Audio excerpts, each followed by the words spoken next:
Oh, so crazy when you burn in hell forever, forever, forever, forever, forever.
Boulevard.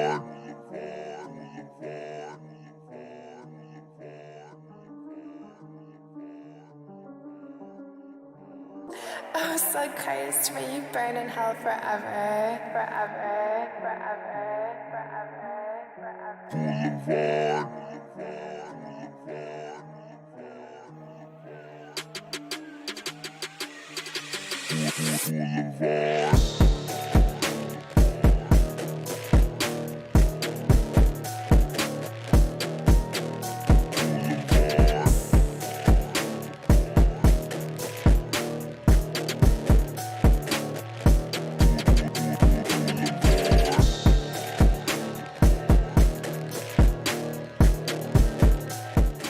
the man, the king, the god of this shit, Nick fucking Gage. You know how I start this off. Shout out to all my MDK gang members around the world.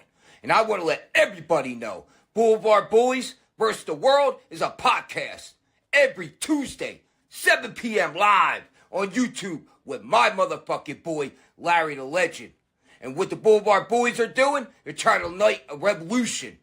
Within the fans to unite and make the crowds electric again. So check out the Blvd Bullies versus the World. 7 p.m. live Tuesdays with Larry the fucking Legend. MDK all fucking day. Oh, so Christ, may you burn in hell forever, forever, forever, forever, forever.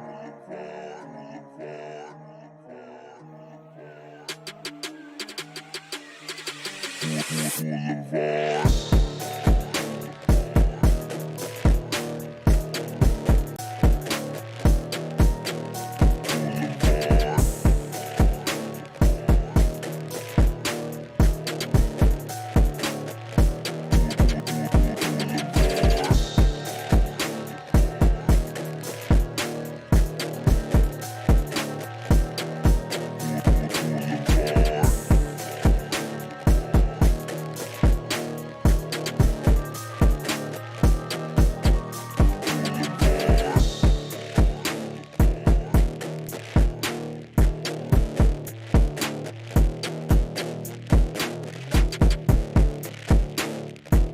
Yikes. Hello, everyone, and welcome to Blvd Bullies versus the World. I am your host, PK, with the BLVD, and I'm joined by my co-hosts. The one, the only, punch you in the face one time, and guess what? You're dead. Bad take, Bri, the merch guy. What's up, friends? Brian, Fellow why fuckers. aren't you giving away your items anymore? Have you given away all your worldly items? Are you in stage 4? You know what? Now, since you said that, because you said that, I was thinking of doing it before, but now I'm going to give this away. So I'm going to start the show off hot, and we're giving away this DVD. One of Wow, is that TOD 13? Yes, my friend, it is. Larry, you're on that, right? Larry himself is on this. I returned to announce that Tournament of Death after missing, I don't know if it was 2 years. No, it was 1 year's Tournament of Death because I was with Ring of Honor. And Ring of Honor wanted me to interview Papa Briscoe ringside for the best in the world. So I couldn't do CZW Tournament of Death that summer. But yeah, that was when I returned. And then I was gone from CZW for a long time after that. Well, we'll hear more about that later, right? And up next, we also have our second co-host. He is certified in all of the Deathmatch doctor, capabilities, credibilities, certs, and certificates that you need to know and you need to magnify to your refrigerator. Ladies and gentlemen, ringside Sean. What's up, babies? How you guys doing? Good to see you guys. Hope you're all doing well. This is one of his doctor tools here. Look at that scalpel you have there. Yeah. I can only imagine where that goes. Exactly. Take out those And stitches. ladies and gentlemen, last but not least, the man who is my wrestling father. He is a Showcase Showdown winner. And I know what you're thinking. Is that the Price of Right? Price is Right? You're goddamn right it's the Price is Right. He's a former boat owner, the captain of the ship. Look at that. You're growing in your little fro. I love it. CCW Hall of Famer Larry, the Legend. I'm here, I'm queer, and I ain't going nowhere. Oh! Guys, it's a huge show today. Not only are we, just back to our normal chicanery and shenanigans, but we have DJ Hyde, owner of CZW. To join our show. Son of the married couple that has donated their farm in Delaware to Tournament of Death for years upon years upon years. Asking my mom if she could use the backyard for the Tournament of Death. CZW. laying the law. Once again, prepare for war. See, W. I mean, that's gotta be. Not to live to die. Yeah, that's gotta be the greatest. Yeah,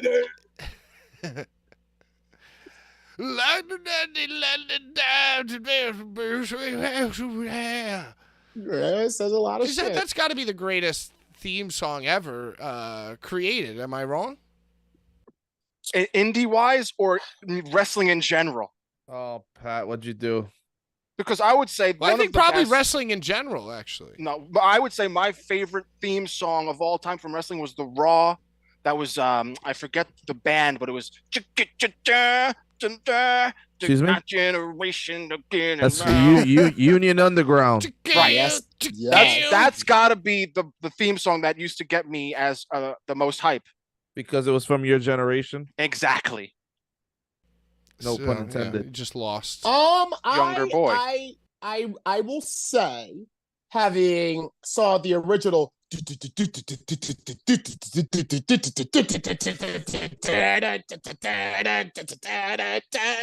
having experienced that Raw intro up until that one that you're talking about, Brian, when that Union Underground one came out, I was like, wow, WWE's a real juggernaut now. So speaking of where they had come from with that short little intro, because that original Raw intro was very short. It was not that much to see. I think Razor signaling for the Razor's Edge, Yoko doing the bonsai. It was quick. It was all quick. Very quick. Yeah, real quick shit stuff. You were like, what am I looking at? The Beverly Brothers doing something. And your eyes. No, that's after. No, that's after. That's after they after, were building. They were building a thorn in your eye. But that one that you're talking about, Brian, look at the drugs.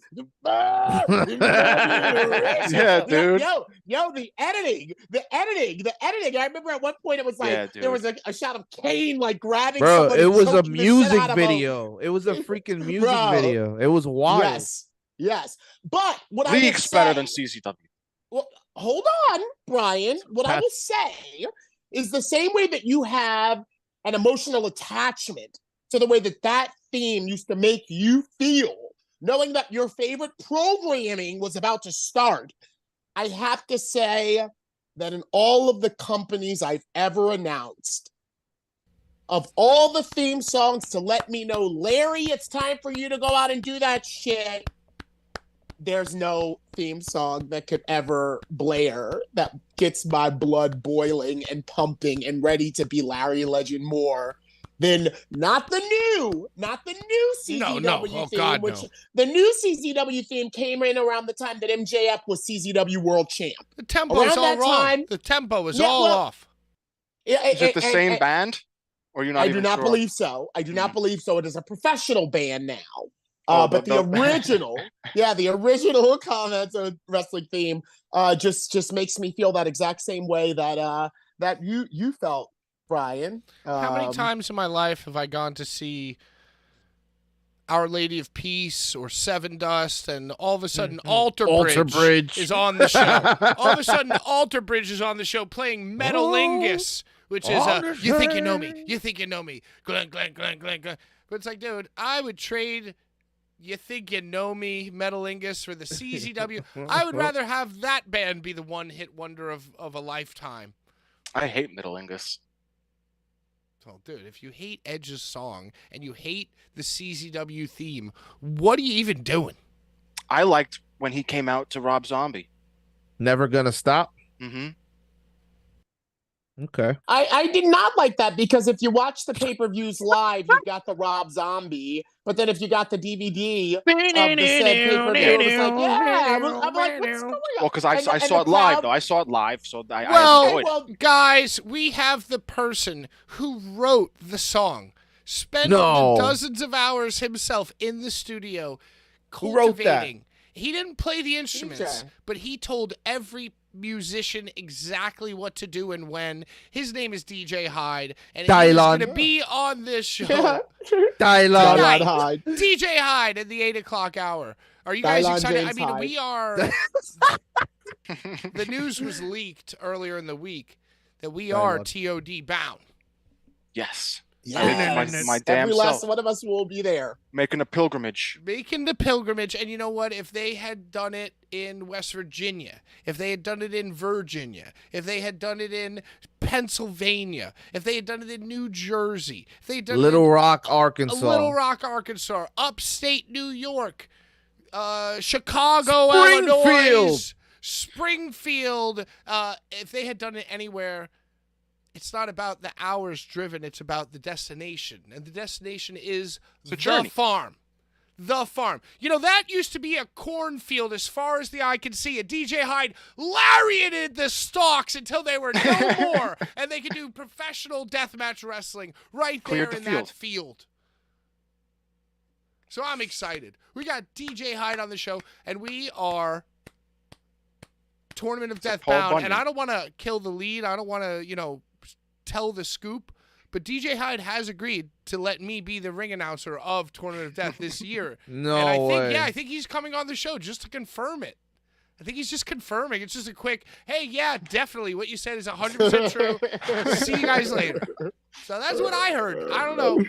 I'm in the messages. I think that DJ has a little bit more to talk about than just you being the ring announcer of the Tournament of Death or a confirmation. Right. Well, that's so locked in. It's just a minor aside. All I know is that I'm excited, and we're gonna make a fucking weapon, Patrick. We're gonna make a goddamn. Yeah, I think we're gonna make a fucking tube Star of David. I love that. That's the goal. Maybe Orin White could use it. Yes. Is he Jewish? Yo, how is that even gonna no. You know what? We'll just save the talking of and with after it happens because I'm sure it will happen. Brian, great idea. That's my goal. That's a good idea. We're also going to have our table with us. We're going to set up a table for shirts and prints. And I was thinking maybe because you have just single-handedly with your disgusting signs that you have made for XPW, you have single-handedly demonetized this channel just by showing them here on screen. No, that's not even true. You're just spewing lies. So I was thinking that maybe to give the CZW TOD Smyrna, Delaware crowd a little taste of the depravity, I was thinking maybe you could make the worst of the worst signs ever possibly imaginable and sell them also at TOD to, bring the vibe back. I eat ass. Okay. All right. Okay, Brian. Okay. First attempt. First draft. I like that. Yeah. We're brainstorming. We're brainstorming here. That was just straight off the dome. Word association. Munch my hole. Munch my hole. Much better. Munch my hole. I like that one. All right. I was thinking, okay, cool. Gobble my knob. Yeah. We're going to make all of these, Larry. I just want you to know. Yeah. And by the way, if you are watching at home, thank you. Tickle my taint. All right. Hey, Brian, I hope you're writing these down. Brian. They're all in here, bud. Well, I'm sure they are. I saw you corpsing back there. I saw that. Brian, keep going, bro. If you're watching at home, thank you so much. If you want to bid on this, what is it? TOD, what year, Brian? 13. TOD 13, 2012. It was in 2014. It's TOD 13 in 2014. I always do. The year is always a year off. Well, 444 is good, right? It's always a year off. So if you want to do that, I think it's just we're demonetized on all things. So just hit up at Blvd Bullies, BLVD Bullies on Venmo. Blvd Bullies. We're the Blvd Bullies. That's got Numazawa. Numazawa appears on that. A lot of international stars on that. It's three Japanese boys. It's Numazawa, not Jockey Numazawa. It's announce them like they're announcing them to the ring, Brian. Kasai Jun. Yeah, who made it? Who won? Come on, keep going. Takeda Masashi. That's right, Takeda Masashi. Masashi. You got Takeda it. Masashi. Very good. That's right. And also, if you have a horrible, offensive sign. Oh, what's happening? Urka, $7. Oh! Hey. Legendary Urka. Lucky number 7. Thank you for donating 7 to was the my first tournament of death. 7 was my first tournament of death. My first TOD was 7. Thank you for donating to the Blvd Bullies. I have a question. I have a question for you guys before DJ comes on. What was your favorite tournament of death? Of past. Pat, you want to take the reign on okay, that? so wait, let me think about this because I always forget. The year and the number of TOD is always different because the first TOD was in 2001. So it's like TOD 203, TOD 1314. Exactly. Okay, so I think my favorite. But not now because they took a couple of years off. Now it's way off. Well, now it's off now. But we're talking about old. We're talking about his favorite TODs of old. Okay. They're promoting this one as 20. Wow. Yes, this is the 20th anniversary, the 20th TOD. I think my favorite one was, I think it was the first. I think it was 13 2012. That was the first one where it was New Japan. Fucking Big Japan. Big Japan. Kobayashi was there. So it was before the Kasai one. It's before that DVD. I think 2 years before. I think it's 11, 12, or 2011. You're talking 2011. Yeah, and you know what? That run of shirts was great. 11, 12, 13, those TOD shirts, mwah. You love to see it. Yeah, they were so good, Pat, that I got a small TOD 13 shirt, only because that was all that they had. And the design of the shirt was so good, and I kind of had a feeling it was going to be one of my last TODs because I was ROH certified at that point. So I was like, I want that shirt, and I got a small one of that. I have it to this day. The red one or the one that says 13? It says 13. Right. Yeah. Okay. So it's like I got gray and red. It's like gray and red. Yeah. I think. Oh yeah, that's a good one. That's a good one too. Yeah. So are we going around the horn with our favorite? Yeah, please. He said his. What else happened on yours, Pat? What else happened on yours? Do you remember besides Kobayashi? Well, that was part of the 4-year blur of TOD extravaganzas and pilgrimages for us and the original Blvd Bullies crew. You know what else? My favorite main event, I think, might have been Scotty Vortex Drake Younger. I don't think that was even filmed. I don't even think we did that one as a vlog as Bullies. I think we were just as fans. It was like 1,000 light tubes, Vortex Younger. And Vortex's back just looked that was the final? Yeah, it just looked like lasagna with like grass stuck to it. It was brutal. Are you sure that was it, Pat, or was it JC Bailey versus Scotty? I'm pretty sure it was Drake. Was it Drake versus Masada and JC versus...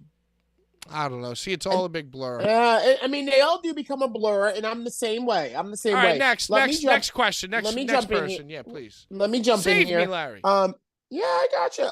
Probably, they say you never forget your first time. And my first TOD was TOD 7. It was the only TOD that I ever attended that Ruckus was at, that I got to announce Ruckus at. And it was the TOD where I was most, afraid. Because I kept messing up and people kept reminding me backstage that I'd messed up. So I was new to CZW and I knew that they were very extreme and very hardcore. And I knew that sometimes in extreme hardcore feds, people just got the shit kicked out of them. So I was very nervous that show, thinking that Nikki in particular or Drake or one of these guys that I was just getting to know was gonna just go into business for themselves and fucking destroy me, But I got through it. Stick you in the butt with a Kenzen. Just as a rib. Or HIV infected needle. Yeah, just an HIV infected needle just as a rib. Hey, it's just a rib, Larry. That guy's uptight. Yeah. How uptight is our new ring announcer, man? He couldn't even take a rib. Yeah. But I got through it. It was fine, and Danny won that one. That was the first tournament of death that Danny Havoc won, so I was very proud to announce him as the winner. That tournament of death make the shirts. That tournament he used to design some of those shirts. Yes, he did. He designed a lot of things. He was an artiste, if you will. That tournament of death opened with Pinky Sanchez versus Danny DeMonto. Pinky. That was the opening match of that tournament of death. My first tournament of death, Pinky versus Danny. Jesus Lord. Well, Brian, I'm sure who else? Whatever your memory is way too modern and super lame. And well, I have Leave 'em DVD. alone. I have collection of Leave 'em DVDs. alone. God damn it! You watch the DVDs? I watched my DVDs. I would say 10. I have a 10. I Being like a 10. bully. Masada beats Takeda in the final, and there's a Necro Butcher versus Matt Tremont, and Danny Havoc versus Numazawa. A bunch of good match. I would say 10. 10 for me.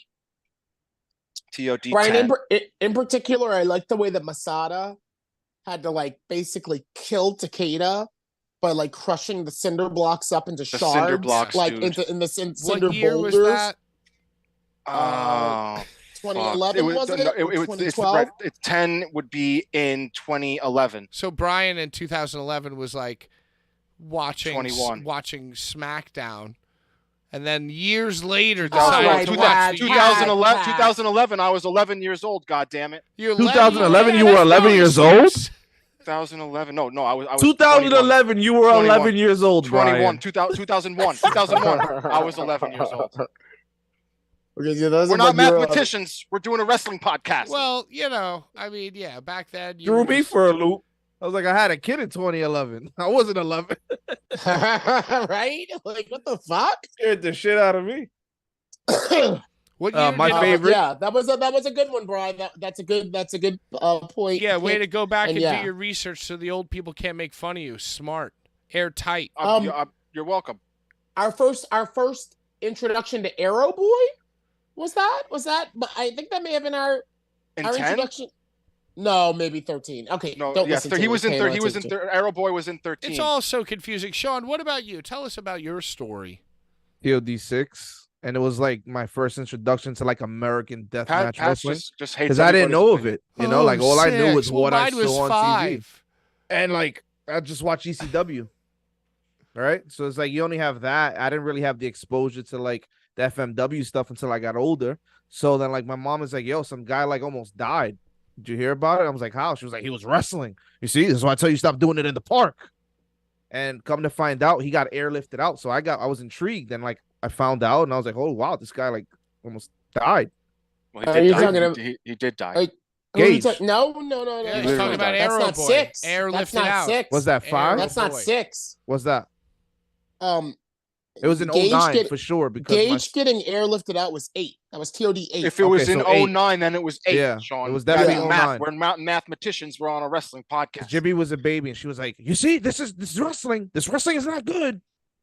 So yeah, that was my Yeah. like first like baby toe step into it, and then I wound up at Oneida Treatment later on. Hey, once in a lifetime. That was dope. Turned out it was many I times. saw you harass Sam Roberts. Yeah, That was pretty dope.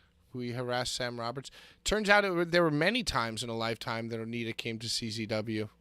Yep, even a baseball. Or I field. guess just to America, not to That was maybe fun. CZW exclusively. America.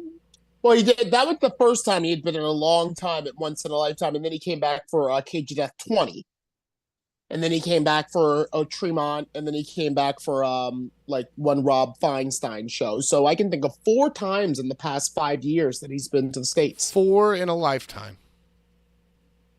He brought Chainsaw with him. And it was like Stockade and Treatment. I don't remember who else it was. Yeah, it turned into a sick, was like a six-man in a way, yeah. yeah. To protect him. It was cool. It was dope to see. Shout out He TOD. just wanted to test the water, see how much money could be made, and then be like, all right, now I'll do a one-on. Yep.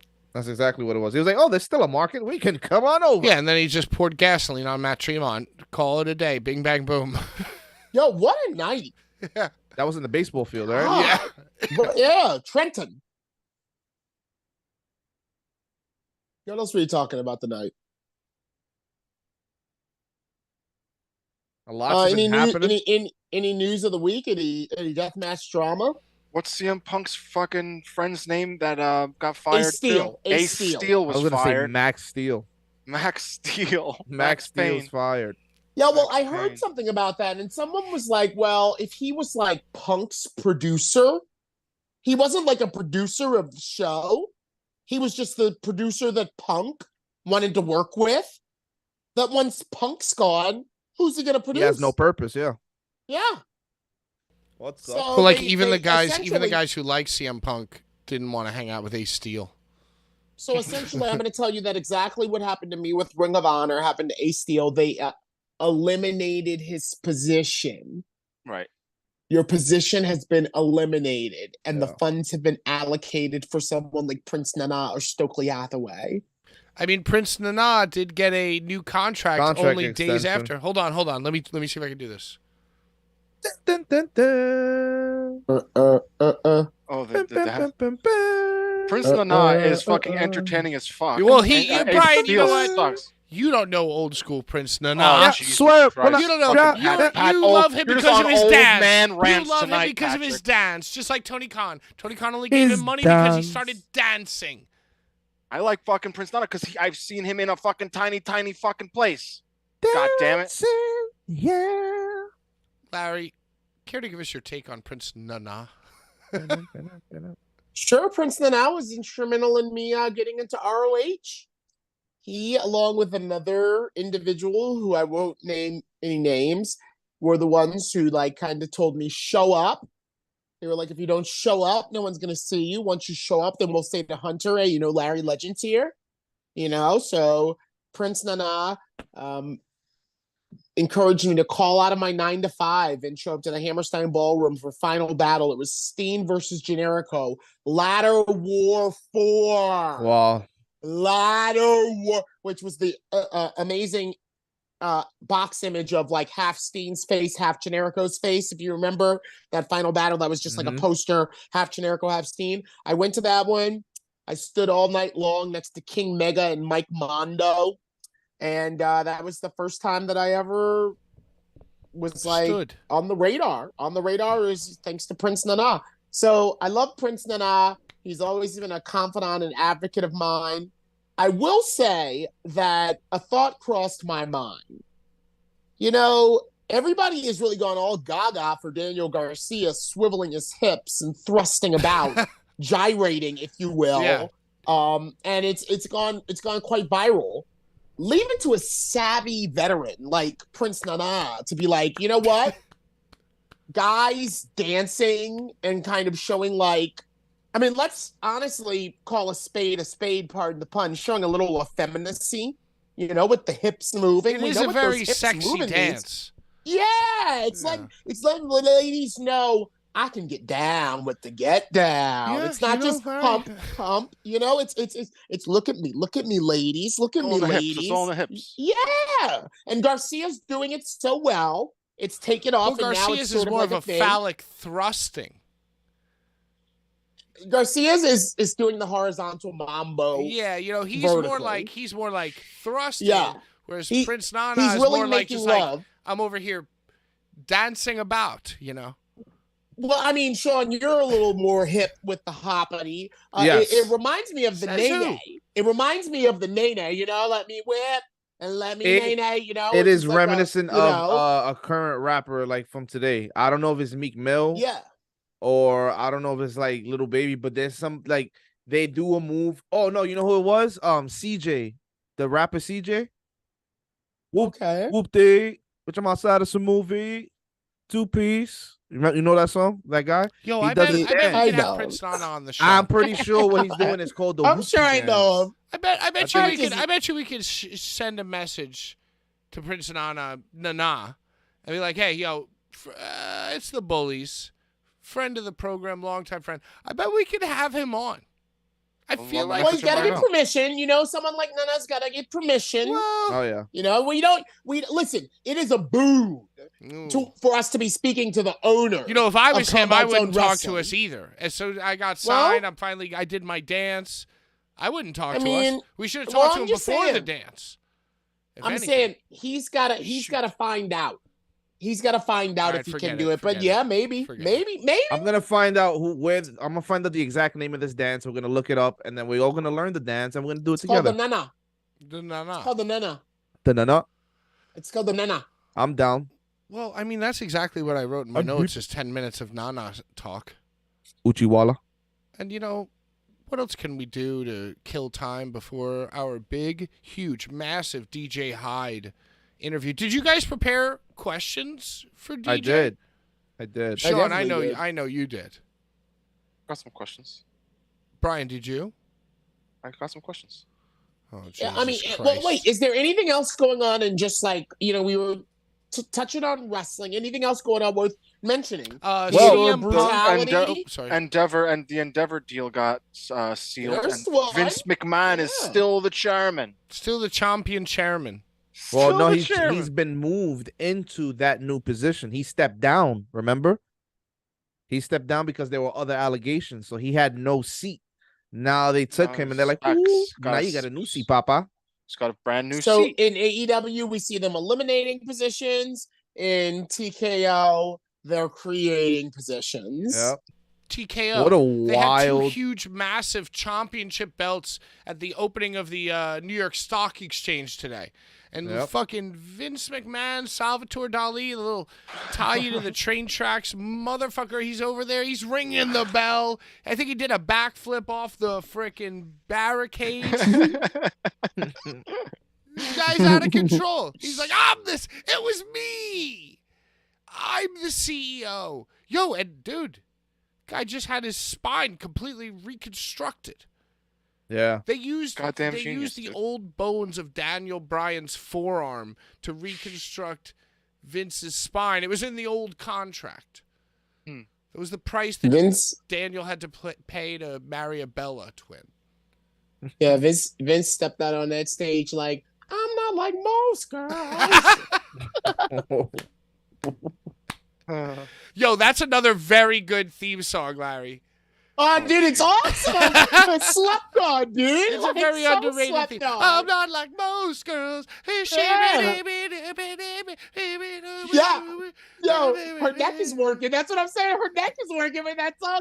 She's like, because you can see me, because I'm one of the unknown you family, so I'm not like most girls. Yes, dude. I mean, I would literally go CZW original theme, very slightly over Nia Jax for the top 2 of all time. I mean, there is a theme song that if I ever was live in an arena and it hit, I probably would start to cry, and it is AJ Lee's "Let's Light It Up." Hey. If that song started blaring, I would literally fall to my knees and be in tears. How about this? This is a new thing that we're going to do in Blvd Bullies. I just thought of a new thing that we're going to do. Let's hear it. Based on the merch sales and the subscriptions and all the followings and all the good work that's been happening this month, how about this? If you out there watching this video can make a well-done, usable mashup of the CZW theme and Nia Jax, guess what? You ready for this? Boom, 25, 25, 25, 25, $100. How about that? How about that? But it's got to be good. Down. It's got to be good. I'll It's got put my to money on the be what it table. needs to be. Yeah.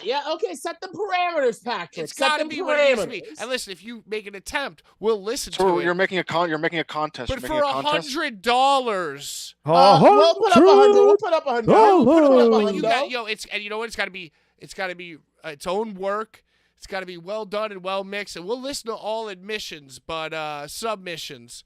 But for the $100, it's got to be usable on this show. And it better not be like most girls. It God better not damn be. right. Goddamn right. That's what I want to start doing on the show. Just giving away $100 of Brian's money. Win Brian's money. You said 25, 25, 25, 25. No, I was pointing to you all 4 times, Brian. Well, they're going to be upset because that's not happening. Not nice. Yeah, well, Brian, we got your back. Don't listen thanks, to Pat. guys. He's just being a bully. Think about He's it. being a goddamn asshole. I'm not like mine. You got it. Yo, but you got to come correct with it for $100. Hey, what do y'all think of real quick before we get DJ on? What did y'all think of them using the skewers over in Wembley? Did we talk about this? Man, well, first of all, he didn't even take the rubber band off of the top of it. Right. Yeah, So what it did y'all didn't even think of that? spread the whole freaking point. What did y'all think of that, bro? Like, what was going on? Were they rushing or? Did For they sure look they were longer Russian. than normal For skewers, sure. too? They look like a little funny. They look like longer than normal skewers. Well, do you think that in The a whole company thing like, looked silly. do you think that in a company like AEW that someone was sent that like, what does this look like? And it's like, go out in merry old England and get them. No, and I they don't even got think like, I don't even think it was that thought out. I think Moxley was just like, oh yeah, and then we'll do the skewers. I brought them. They're in my bag. Yeah, they're in my bag. Just take this shit out of my pocket and guys, jam it into my head. Jam it into my bald spot. Right here. Do you think that Mox would not get the right ones? Come on. No, but all they had to do was take out the fucking the little rubber band around was it. The problem. I think they were the right ones. No, but they did. They looked. I'm telling you, they looked a little funny and like extra dude, if he long. Took off that rubber band and it spread around, you would have been like, "Oh, that was dope." Yo, he probably got like bigger ones, like pay-per-view ones, dude. They have pay-per-view skewers? Yeah, yes, they do. They have everything. SKE. I'm surprised Mox wasn't wearing white boots. White. Yeah, but the main event whites. You know, I think he probably went in and got like the bigger diameter ones.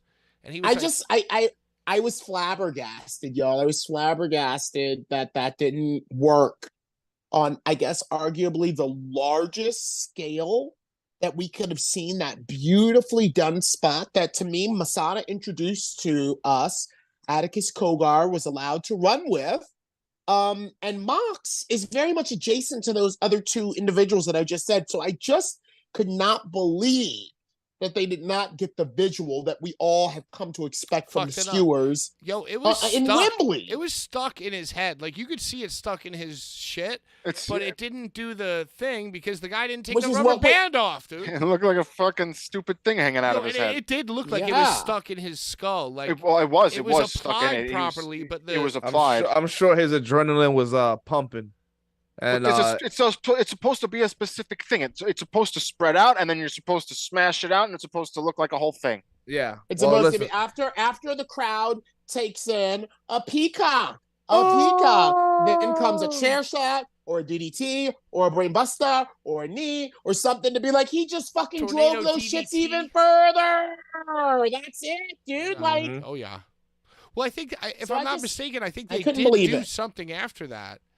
But it was still just a rubber banded bundle of like spaghetti in his head. And yo, it's so funny to watch AEW super fans, but also in the grand scheme of things, not very eclectic wrestling fans react to it. Some of the norms were saying that it was spaghetti, which I think is so funny because I call it spaghetti all the time. Yeah. Like, oh, he drove why is this guy driving pasta into this other guy's head? Definitely wasn't pasta. Is that angel hair? And this is all leading somewhere. I will say that out of the little of theater of brutality that I did see, I saw Masada bring that shit back to like what it used to look like when we first saw it, which is him raking the motherfucking ends of that shit. And then he pulls it, he pulls your skin and he like makes it bleed and then he like scrapes real it, horror dude. Show shit. Real horror show shit. Yeah. You know? T-Rex took it like a champ. He took it like a champ. Yes, he did. He thanked Masada for it after. He said he shook Masada's hand and thanked him for his beating. I would have blown him.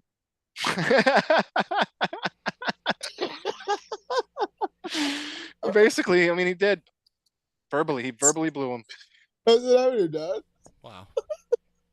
I'm sorry, Pat. Well, what else is going on? Well, the theater of brutality, that was a whole. There was a whole.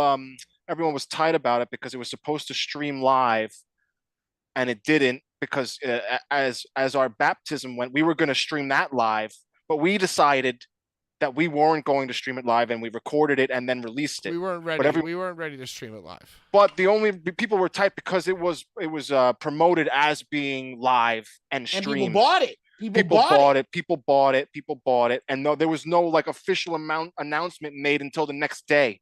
Like the event happened, and there was no announcement until the next day. So people were staring at their computer screens, waiting for this stream to begin.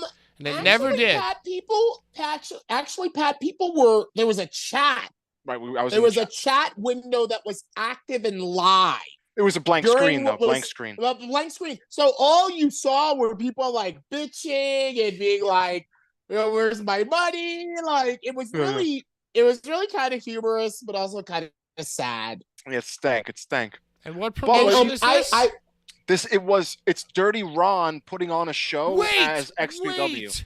You're telling me that the Dirty Ron, no ring, off-Broadway XPW There was a The ring. Dirty extravaganza. Ron. There was a ring.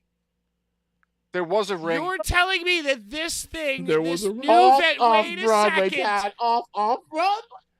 You're telling me that this Around the new corner. XPW house show off-Broadway, Dirty Ron take the reins, we're just going to plug an Ethernet cable into a camera and everything will be fine on the service. You're telling me that that did not work. Now, I want to call out something. Oh, There was a little just bit of a wait, debate You're telling on- the show that you're talking Well, about is the we Dirty actually have we have Ron announced being on our show, so you can ask the man himself. But, Well, but so- I want to call back. I want to call back to when we had a little bit of debate on this show about whether or not the Theater of Brutality was an XPW thing. Well, now that Right. we know And the I- truth, I- we should have said no. We should have said I it knew wasn't. it. I knew it. I knew that this was going to be something that was like funneled through XPW's like Network. like whatever.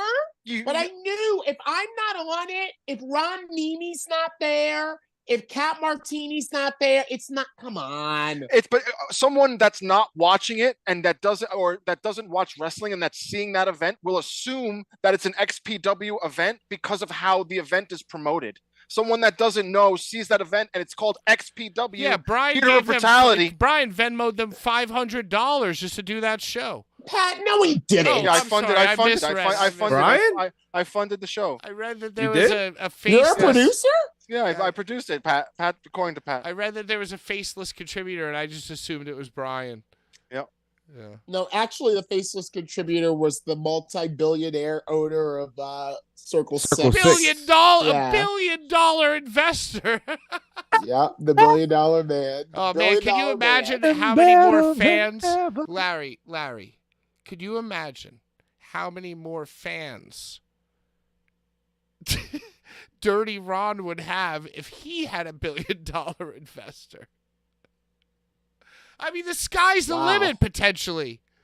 If Dirty Ron had $1 billion Dude, the investor, crowd. Okay, I'm sorry to interrupt you, Larry, but the crowd at the show was fucking tight, and it was an awesome show. So Wait, it was how do actually you know? success. It was How did you know? You didn't that? even. You You didn't were even let watching me a finish. black screen. You're just mad. let him finish, God damn it! Pat's actually mad that he has no money and is mad that I Whoa, have money whoa, to spend. whoa, whoa. So this is why we're That's fucking why- having now, a wait a battle minute. to Okay, begin with. Whoa, Listen, Brian. Pat's listen. over here, an angry old fucking man, tight, and Ron's over there throwing fucking dope ass shows, Oh, okay. and Pat's just tight. What? So you were clapping at a black computer screen? Dude, the stream didn't work Fire. out. Shit happens. There's no technical difficulties. But in how did fucking you performances. know, Brian, How do you that know the it was- show was dope? How do you know Did it you was see dope, it? The show, Brian? right? Because the show was filmed and released the next day. Oh, this And is there what was you were an saying, like the Okay, baptism. God damn it! okay, Exactly. That's what I okay. said. For free? Was it for free or do you still have to buy? Well, if you're subscribed to XPW, it was people got refunded the same day when the event wasn't streamed. People were refunded. I'm exhausted listening to this explanation. Yeah, because you're fucking tight over there. You're Listen, sleepy Let because me you're ask angry. you this. Let me ask you this because we got DJ. We got DJ. in Brian, 8 you minutes. better Let me fucking ask you this. straighten yourself up and fly right for DJ I'm Hyde. straight This as a is the fucking owner. spaghetti, I dude. bet you. Yeah. Listen, Straight listen. up Not like in the spaghetti water. Masada's Hey, head. order. I'm dry spaghetti, Order. dude. Dry. Order in this court, okay? Son of a bitch. Brian. Loud noises. Brian, when I tuned into the Rob Black show last night, he was on a rant about Brett Lauderdale. Was Brett Lauderdale shitting on the fact that the Theater of Brutality didn't go off and that No, people I don't that- think. No, Brett Lauderdale. It's funny because someone was streaming it from their Instagram while the event was happening. I So heard people this. were like I heard about flocking. this. People were flocking to the Instagram stream, and GCW Jumped in. popped in, jumped in. So people are just assuming that Brett Lauderdale was watching it. It's more of an see. assumption than an actual happening. But it did happen. I mean, GCW did pop up in the live stream. Maybe it was a fan page. No, it was. I mean, it's definitely the official GCW, whatever Instagram Mm. that There are probably a couple people who have access to that. 100%. 100%. Joey Stauffer.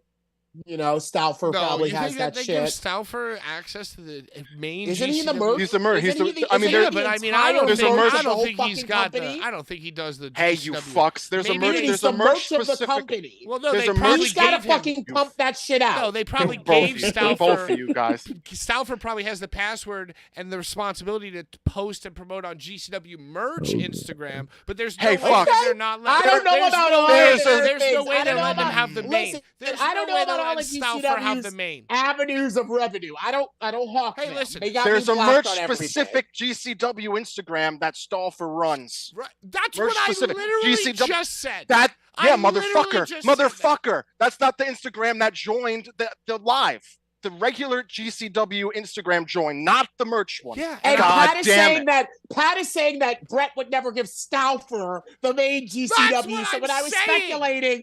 speculating that there are multiple people who might be the GCW Instagram, And Stauffer including is not one of them. Janela, I love him. Stauffer, you're saying Stauffer's not one of them. They gave Well, him the merch Instagram. maybe Jim Lloyd. Oh Maybe yeah, Jim? no way, no way. I have something to say. Brian, Go ahead. Everyone needs to relax because we're about to have a special guest and we have to act like we're family. I'm God damn it. relaxed. Larry, you're very You're not relaxed. relaxed as shit. Sean I over can't there, wait Sean, for Brian Brian to to I'm ask, basically just yeah. talking to Pat over I here. can't wait Yo. for Brian. over here. What am I doing? I'm fine. Listen, I everybody, didn't say Doctor. Sean. I said Sean and Larry are good. everybody who's watching at home, we need you to weigh in.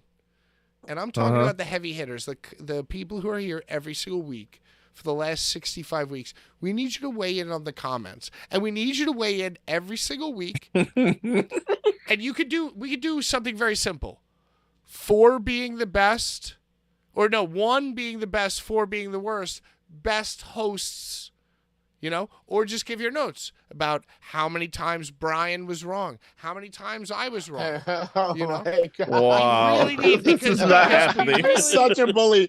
You're something such a that bully, we need to. Rob. I agree. I A approve part of of this show that we really need to cultivate and grow is the YouTube comments. And I'm not talking about from randos. We're not going to let randos who are just, shitting on Brian for no reason. Like, they're not going to get through. But the old schools, the names that we know and the names that we recognize every single week. Yeah, but we all have to see it so you don't filter out Oh, the real I'm ones, not going to filter Patrick. anything. Any comment that is said, I will read. Why Michael would he do that? Servino, Why Michael would he do Servino number such a 2 thing? over here, deleting Oh! shit without showing motherfuckers. What are you Guys, talking we're about? about to have. Deleter, you're a deleter. What are you saying from the... You're a deleter. Oh yeah, I've deleted many things that you've posted. Yes, I've also Oh, edited man. out many moments of your own appearance on this program. It's true. It's true. I've also edited many moments of my own appearance from this program, though. To be completely honest, I hope you haven't edited any of mine. no, Larry, never. I'm like the Joy Behar of this show. when you know? scream at me, it stays in. Oh God! Sometimes I do get mad at you, Pat, because you're not listening. Right. You're just talking. Well, what happened is, Larry, I used to spend all week writing all the notes from the show on my phone and then Yeah. trying to refer to them while we go Yeah. through the show. And then that day that yelled at me, I said, you know what? I'm not taking any more notes. I'm done. We're just not going to Yeah, even look at the phone. I mean, Pat, some guys like the Ultimate Warrior and Macho Man write everything down, every step. Like I take a step to the ring, you know what I mean? And then you got your Benoits and your Jerichos who just go out there and look at each other. Is that facts? Yep. Absolutely That's- facts. That's kind of A insane. Savage, and Warrior write it all down. They I script. did- They I- need script. They need a script. I've heard even that Warrior would get together and do like the fucking let's go over this. Son of Run a it You down know? real quick. Yeah. Dude, I mean, Yeah. I would say script is a big help. Like it's not With like some. I mean, Because to just do like to with- do it without a just script like- is a talent all on its own. Indeed, it is. Just as freestyle. Mhm. Like someone like Jay-Z who never writes a word down, who just raps. Someone like Nas who has books and books and books and books of rhymes. Grateful Dead is jam band. It's a fucking different set All anytime right, you see I the don't give fucking a shit. band. Brian, I want you to take us through the deathmatch drama. You have 4 minutes before we tell DJ Hyde to click that hopefully not expired link that we sent him. Someone get DJ Hyde in here. Tell me about what you expect to happen at XPW, the show that you did a beautiful, speaking of scripts or reading them or not reading them, you fucking crushed the goddamn news this week. We're fucking gonzo journalists giving the news to people. And so are you, one of the key things that you said is Alex Colon, where is he? What's he doing? Is there an update on that? He was announced There as most soon certainly is. as I asked. He most certainly is. We got an answer, and he is wrestling the body for the championship. And who do you think? What do you think is going to happen? Do you think that this is going to be Alex Colon's farewell match, and he's going to lose in a schmozzy, chicanery way to the body, and then ride off into the sunset, Brian? I think it's very obvious if it's just a clean win to Alex Colon, like if they're just trying to to tell him fuck off because he's leaving for Circle 6. So I think it's obvious if they want to embarrass him. So I'm thinking it's like embarrassed. Like I think. So you're saying if like the Masada body wins clean, that is a fuck you. Yes, 100%. Okay. He gets like the last time the body was there, the Schlack murdered him and crucified him. What are some other possibilities? I'm thinking gets in the match. I'm thinking that because Masada returned at Theater of Brutality, and there's still a ways away to go. So they could either make it a three-way dance, like add Masada to the match, make it a triple threat, or during the match, a three-way dance. During the match, they can embarrass Alex Colon, have the body beat him, and then have like Kat Martini come out and say fuck the body, and then have have someone of her liking beat the body right there for the championship. Larry, you are a member of the XPW roster. You have your finger on the pulse. Why don't you just give us an exclusive right now and tell us exactly what's going to happen? I think that Alex Colon is going to beat the living shit out of the body. It's going to be a shoot. There are not going to be any worked parts of the match. And after he beats the living shit out of him, he's going to throw both belts down on him. And he's going to walk right out of the front of the Hart Ballroom, and we'll never see him again. Just get into an Uber. And he's just going to keep on walking. He's just going to keep on walking. Like he's going to go to Calandra's, Brian. He's going to walk. He's going to walk his Calandra's. He's going to go to Calandra's Bakery. He's going to walk his ass right to Dayton, Ohio, or he's going to be unwinding his wrist tape the whole way. Yeah, just same clothes, same boots and shit. Same to an Uber pants. share. Not even, dude. He's walking. He's walking like Forrest Gump. By the time he gets to Ohio, a full fucking beard. Like his beard Uber share. What do they call it? Yeah, Uber. I gotta wait 5 minutes for this ride now. What the hell? They're on a bike. It's cheaper. Uber share. So that's Brian. That's your official predictions. You think that Alex Colon's gonna win? I think Alex is losing. I think he's losing. He's going to lose. I think either way he's losing. But either way, both of you think Uber definitely, though. Definitely. It would be shocking if Alex Colon won to me. If Alex Colon wins, I would be very excited. Because that would blow my mind. I think he's going to lose. They're going to pay Enzo Amore $1,500 to beat Alex Colon, but Alex Colon's going to get $1,501. Out of respect. Yeah, because that's how it is. Right. Hey, shout out Alex Colon. Whatever you decide to do, whatever form of from the man himself. From the man himself. The PC has to update Zoom 1 minute. Oh wow, he's on it. He's on his gateway? 1998. Dude, he's got a Dell. Hey, yo. IBM. Guys, oh my God! Hold on! Here he comes. Yeah. Hey DJ, what's up? Bow. What's going on, brother? Deej has come for you. How are you? How are you guys? Good to be on here with you. Fuck yeah! And to see all your glorious faces, Larry, Sean. What's going on, DJ? Yeah, thanks for coming on, DJ. You know, you don't really talk to many people interview-wise, so we really feel honored that you actually would give us some time and some words. I'm so excited. Yeah, I haven't done a whole lot of interviews in a few years, that's for sure. So, but I'm here and I'm all you guys is now. Well, DJ, we're so excited. We were talking all before you came on about Tournament of Death, and Pat had a good question. Is this indeed Tournament of Death 20? Like, if you do them in chronological order, is this really the 20th Tournament of Death? This is the 20th Tournament of Death.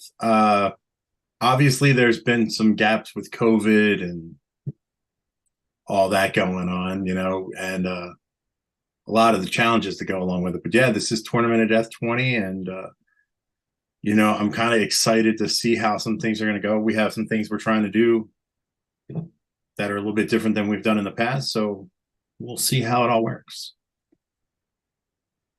Is there going to be a Cage of Death as well, or is it just a Tournament of Death?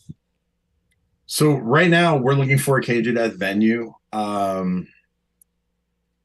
There are venues that can host the cage, but not host a true Cage of Death, if you understand what I'm saying. I'm looking for a venue either in Philadelphia or Delaware. I am in talks with a few of them, but it's just a matter of, like, we have a lot of fires burning, but nothing ready to go that we can sit here and say, hey, X, Y, and Z. I mean, one of the fires, like, actually is something we can talk about. That'll be a little bit interesting because that I know is actually happening. But that happened yesterday. But we have a lot of things in venues we're looking for. One of the things that is our focus is getting back into that Philadelphia market and really kind of, because there's not really a lot of wrestling there right now besides, like, MLW's there a lot. But they're mostly doing their TV tapings, and New Japan comes to town, I don't know, once or twice a year. And then you got the Feinstein shows. Battleground. Yeah. Feinstein and Tim and those guys doing, like, the convention show type thing. And so it's not like really like that base there, company that's running there every month. I don't plan on leaving Maryland though either. And hopefully we'll be doing some more stuff. I am definitely looking at a lot of options that are things that are going to happen next year. There are actually some things that I'm pretty sure are going to happen next year, but they'll all be in Delaware. So at a few different locations, but nothing is, hey, it's this date and it's concrete and it's ready to go. I have a question. DJ Hyde, hi. How are you? Pat from the Blvd Bullies. Thank you for letting me. I know who you are, Pat. We've met many times. Thank you so much for confirming that I will be announcing TOD this year. But we'll talk about that later. I have a question because, we're talking about the junkyard, right? The junkyard was all locked in, ready to go. And we're talking about 3 or 4 days before. There's a phone call. And it just seems like no matter how locked in whatever state you are, whatever venue you are, there just seems like there's one good Samaritan phone call away, maybe one person sending the most risque of YouTube clips to somebody away from a show getting shut down. So when you say that we're locked in, how locked in are we? Obviously, the farm is sacred ground. You know what I mean? But, You go and you agree with the venue that the Cage of Death is going to happen, and then when they see the cage, they want to shut the entire thing down. How do you guard against that? Well, the issues are more along the lines of there's commissions and laws and rules and things. And one of the things, like, coming out of COVID that I think I really took a very, very big stance with our talent as well as, like, with our audience. I am more, when I have time, because I don't have as much as I used to, that's for sure right now. But I try to be more transparent and interactive. So even when the junkyard show, and it was literally less than 24 hours. If I had all the info in front of me, which I don't, I apologize. I could literally be like, this was the person who called us. This was the cop that came, like, we literally, to the point that the truck was packed. Porta pots, dumpsters, our entranceway. We spent the day before, myself and Ann Bush, building it, which was built out of tires. We made this, like, stacked rows of tires about 8 foot tall. I think a little taller than that. With our camera crew, which is Jared No currently is handling it. I mean, we had some things all set up. We've done walkthroughs in that junkyard, and it's literally one of these things where, hey, this. the one thing is definitely about the town, the city of Deptford. So somebody has to know, like somebody, like I don't live in that area. I think everybody knows I live in Delaware. No, I do not live down in Townsend, but Well, let me I ask don't you know this: the. do you think it was a good Samaritan civilian, or you think it was like a ne'er do well, wrestling person who was smartened up, who wanted to shut you down? I mean, let's face facts. There's a lot of people don't like me. I get a lot of prank calls. I know the lady at the junkyard got a couple of them. Just Shout out people just Shannon. being away, and I get those Sorry, like that was especially on the Brian. weekends. Sorry about that. That's Okay, okay. so it was always Especially on the Brian. weekend. DJ Hyde is a nice guy. You're sorry for Patrick here. That's okay. Brian, don't Come on. worry. It's one of those things where, like I said, like not just CZW, but even myself, like I have a lot of enemies. There's a lot of people don't like us, don't want to see us succeed, and it's we're in a much different place than we used to be. We're in a huge rebuild, and I kind of look at the way the market is and the way the business is, and I'm going, okay, we got to take something different. So I've come up with some of these ideas instead of just doing, okay, here's a deathmatch show, and we just throw it in a building that's a warehouse, and like now everybody's doing it, and they are. Especially in like that Jersey-ish kind of area, there's probably about 15 to 20 companies just, that do them, and then there's some that do them exclusively. That's kind of like what they do. Right. I came up with a couple of different ideas, and the lady from the junkyard, her name's Sue. So if Shout I out, mean, Sue. she was helping out with she was helping out with a couple of the concepts, Shout and out Sue. yeah, I Shout out, mean, Sue. so she came up, she was helping out with a couple of concepts, and then it went from, okay, the town, within a day, it went from the town to the state, and like apparently somewhere this year that 2001 law got reissued or something. And I mean, I did what I could in a short period of time, and then it was just kind of, well, you're not going to be able to fight them. Trust me. I get in fights with the government over stuff all the time, especially since it's TOD season. There's just so many challenges now. I mean, especially in these markets. I know some of you guys, like we run in Maryland. I know Larry's very familiar with the Maryland State Athletic Commission and how crazy they are, and I think we've done some good stuff there. And Pennsylvania, I mean, we all know they have an athletic commission. Delaware has one. Delaware's is getting more and more stringent. You can do things, but to get them done are a lot of challenges now. And Jersey's still kind of that outlaw, the Wild West. And when I got threatened with a $20,000 fine, I was like, well, this ain't it. So, and then they also threatened the junkyard, and it was a whole mess. And then from there, it was just, okay, move on. I mean, realistically, setting up that show was a 2-year process. As some of you know, I was involved with the Ultraviolet Underground. I was removed from that at one point, and a lot of the concepts were my concepts. And I kind of had things lined up, and then when that fell apart, it kind of delayed things. So, it was an idea of like, okay, we have a pretty decent venue in Maryland. I know Larry's been there, so he can be one of the only people I know that can vouch for it. And That's it's awesome. It's a lot of fun for the booze people out there, and I know we got the bullies on here. I mean, you get buckets of beer and cheap, and buckets of beer $20, and you get 5 bottles. That's about as cheap as you're gonna find anywhere, to be honest with you. And it's not like the crap beer; it's like the good stuff. You can get quality. Plus, they got shots and liquor and White Claws. Yeah. They got everything. Whatever you're into, it's probably there. And plus, there's the restaurants. It's right on the river. The town just really loves having us there. I mean, I've seen the mayor at the shows a couple times. She's a good person. So, and the athletic commissions let us get away with a lot of stuff that we probably shouldn't be doing. But you know, it was kind of a concept to build out the deathmatch thing, but to do it like, okay, here's Tournament of Death, and Tournament of Death is the mecca of deathmatch wrestling. This is the tournament now, and there's really no competition that can say that. It's been around for, you know, a couple decades. It's made stars. And then, well, how do we do this different? Well, just setting it up, I understand the farm at my mom's is a much different animal. But just going into a venue and having that done is one thing. So it was like, okay, we got to create these environments. And I came up with a bunch of ideas, and I had about 3 of them lined up. And you know, it was a work in progress, and unfortunately all of it fell through. So then I moved on with continuing to go, okay, we're gonna do this. And the junkyard just so happened to be first. It just seemed to work out that this was going to be first.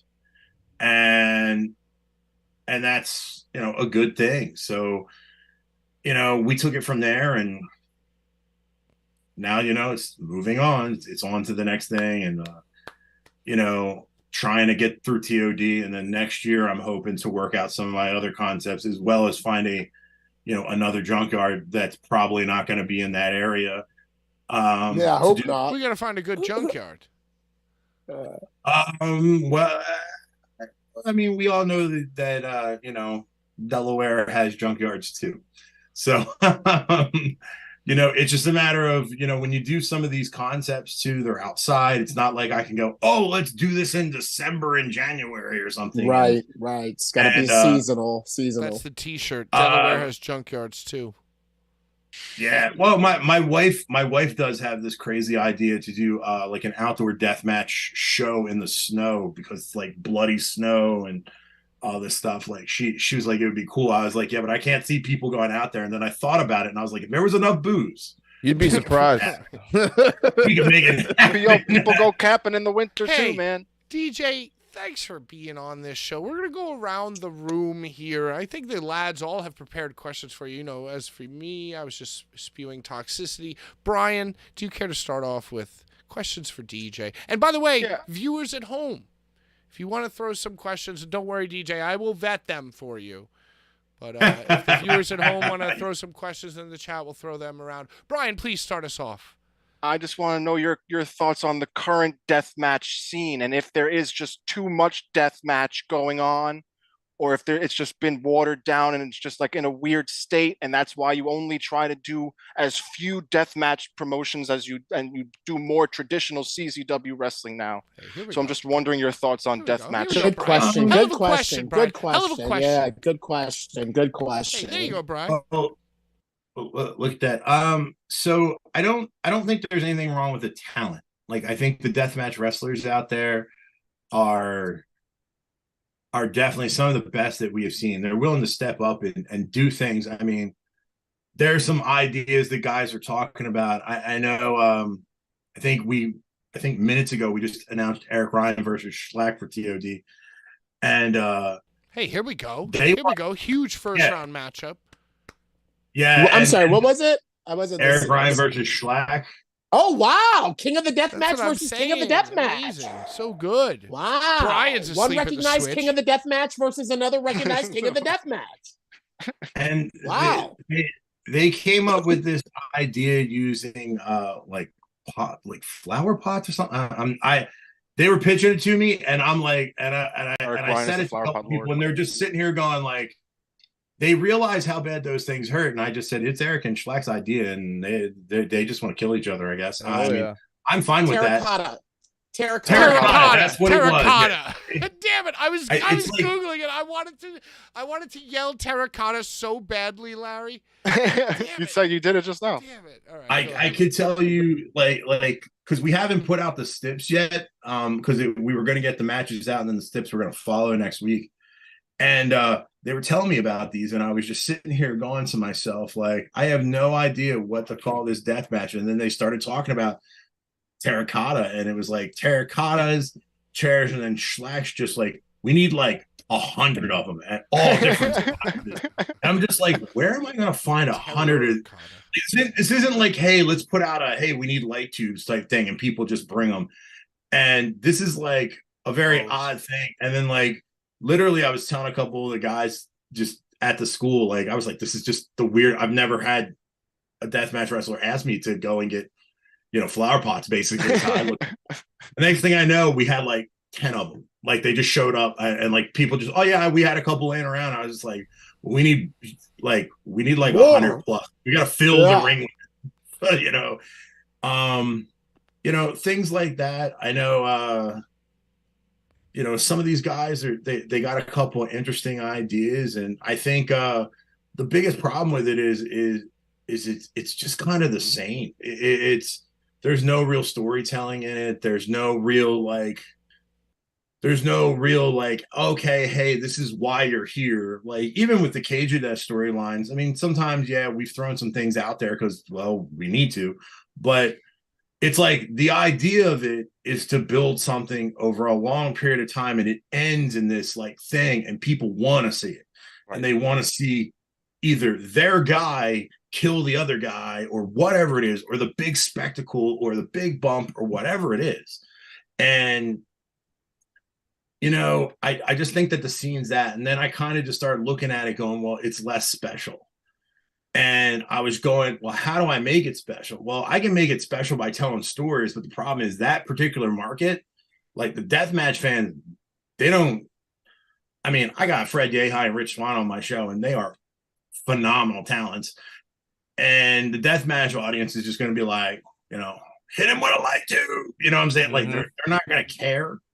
So the idea and concept was like, I was trying to find like four shows that were like ways to make things different.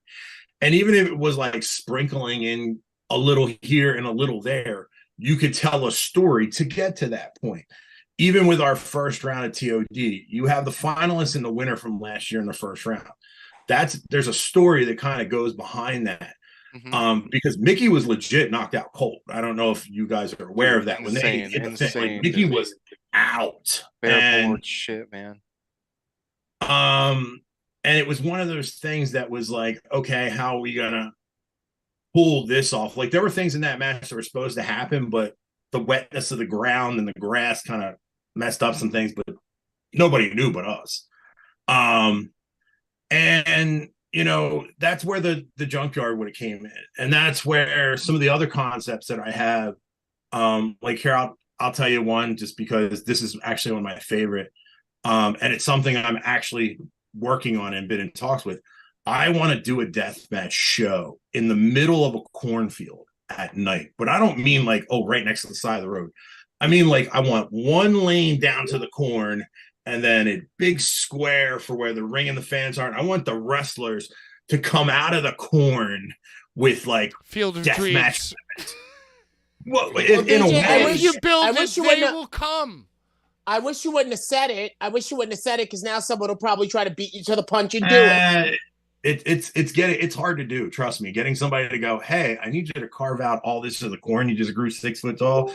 Yeah, it's not the easiest thing to do because you can only do it at one time of the year, which is around this time. And you got to kind of sit here and go, hey, I'm looking at this going, this is going to be badass and this is going to be cool. And fans are still going to get their fill. They're still going to see all their crazy hardcore, guys hitting each other with tubes and all their spots and stuff. But it would have been like this something different and need something type or any of that. I think that you just got to get them to care again. And the only way to do that is to change it up. So my concept was like, all right, I'm going to pull it back. And then you got to get the guys on board, which is even worse because now it's like, we're talking about Schlack and Eric and Mickey and all them, and you can see them wrestling in a death match like every weekend. Like they're everywhere. And they're everywhere. At your fingertips, literally, where you're going to IWTVs, fights, Premiere. There's all these other places you can just watch it, let alone everybody puts everything up. I mean, we got the Bullies here on YouTube. So it's like, okay, how are we going to do this? So we got to make it like, you got to be there. I know some of the guys fly in for TOD that are coming in, that I've seen in like Facebook groups and on Twitter. How do I get them to do that once every couple months? How do they go, okay, we have to be not just like, oh, here's Deathmatch Show 63. Let's go to this. Right. Let's But this we have to be at. We have to show out for this in full force. And that was kind of like the concepts, and that's what I think I'm going to go with. And in the meantime, you know, I'm going to run our storyline shows, and some of the guys that are in them, you'll see them get it. They're going to get hardcore. They're going to get to that point, but you got to make people care, and you got to give people a reason to get invested in it. And that's something I haven't seen in a while. Again, like examples of that, like I know Matt Tremont, I talked to him recently, and he put out a post about how he just hated wrestling. He was going through a moment. Saw that. Doesn't feel that. it. Lost the spark. But he's kind of right. It's kind of like, okay, here's this just match. It's not like it's not Sabu and Terry Funk and the no rope barbed wire. It's not that where you're like, this is just, you know, it's not those days anymore, because guys are just like, here's some hotness, let's throw it out there. And the problem with it is you're seeing it everywhere. Mm-hmm. And then when one match is like, yo, we killed it here, then 10 other places book it, and it's just the same. And then you're just like, well, I like these guys, but after a while, right. I love pizza, but I'm already fat enough. I don't need to eat it every day. Sean, take it away. Let's get to another question. Yes, yeah. please. Another Sean, question. a question for DJ. Sean, I yes, know sir. You guys got to cut me off. Kick me in the gut. It's okay. Yeah, Sean. Yeah. We gotta cut DJ off at the pass, or he'll just keep going. All right. So Sean, then Larry, you're responsible for the kick. You got All it. right, I got it. All right. So DJ, I am an extremely big fan, and what I'm a big fan of is your creativity in wrestling and how you're able to take your ideas and actually bring them to life. And more so what you're doing now with the current stage of CZW, you guys are like in a theater. Has there been any thought of taking that on the road to other theaters to bring this new CZW that's on fire? You got the Slime Balls, you know, you got Young Glory, Brando Lee. You know, you got good notable names there that bring people in. So is there any thought of just branching out, coming towards New York, Queens? Yeah. As I said, 2024 is kind of like the big focus, minus a few things that like we kind of got to get in so we can prove that we can do, you know, that we can do these things. So I can tell you 2024, we have at least, we probably have two new states, I will say, that we've never ran shows. Nice. Congratulations on that. Yeah. And, you know, New York has been discussed. I can tell you multiple times. We've talked to a few different companies there, but it's a matter of working it out. And the commission, I know a lot of people have said, we'll come to Ridgefield Park. I really don't want to run there. And it's not knock on anybody who does or anything like that. I just feel like too many people do. And my goal is to build something. And I think I have, you know, I'm trying to do something that nobody else is doing. It's very, very, very challenging because I used to have all these people and now I'm a one-man show and I just don't have, you know, the education to do everything that I need. Like, I'm not a video editor. Right. I'm not a podcaster. I'm not, you know, one of those things. So the goal is to do that. And through doing that is branching out and building relationships. There's a lot of guys that are on the roster that I've taken the time to invest in. And, you know, if you've noticed what I did, we sent 11 people to Europe for an excursion for a month. I don't know if you saw were. that. Oh, yeah. Yep. We have actually two more leaving in October. They're going to be there for a month, which is Chris Bishop and Miles Hawkins. Miles is going to Europe thanks to you. Miles is doing WXW Pro Wrestling Holland. I don't have his schedule in front of me, but yeah, he's actually doing 4 WXW shows. So Miles is going to be there, and so is Chris Bishop from the Rep. That's awesome. I'm sorry, yes, Chris Bishop too, but you know, Miles is kind of like the hometown Maryland, Baltimore guy. So to hear that is a huge thing for me, having seen him, you know, start out as a cameraman in MCW where he's trained. So that is awesome to hear that he's going over there. Well, he trains with me now. So does I know Walker. Now he does, but I know. Yeah, now he does. He trains Mike Walker. So does Zeta Steel. So there's a lot of other people you'll see that come in specifically to to our school. And the concept with that is all about development. So like I said, the goal is to take that. I can tell you, my main goals are to run, besides like projects, and a couple of my projects are to run what I would call regionally, Sean. New York is on that list. I want like New York, New Jersey, Philadelphia. There is some opportunities to run what I like to call Pennsylvania area.